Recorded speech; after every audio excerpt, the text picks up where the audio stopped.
मला येणं माई दावा.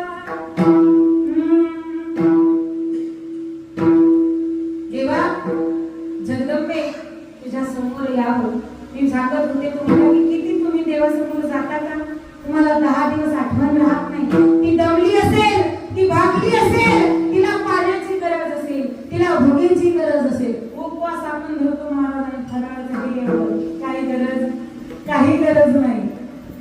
एकादशी, सोमवार आणि प्रदोष हे तिन्ही उपवास सोडले किंवा वर्षाचे रामनवमी, कृष्णाष्टमी, गोपाळ म्हणजे 6 उपवास, वामन जयंती, नरसिंह जयंती है की नाही, हे जे 6 उपवास आहे, 24 एकादशी आहे, सोमवार आणि प्रदोष आहे. याच्यापेक्षा दुसरे उपवास करण्याची गरज अजिबात गरज नाही.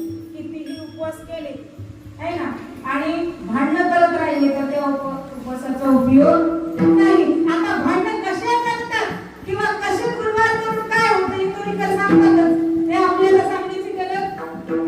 कारण असा माणूस नाही त्याला इंदुरीकरांचं कीर्तन आवडत.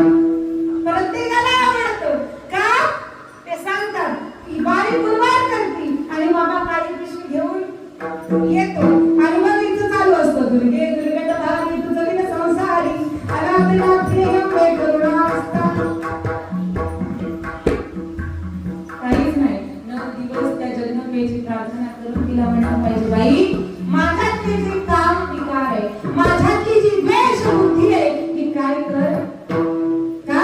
ऐगिरी नंदिनी नंदतमे दिनी विश्वविनोदिनी नंदनुते भगवती हे क्षितिकंठ कुटुंबिनी दूर कुटुंबिनी शैलसुते.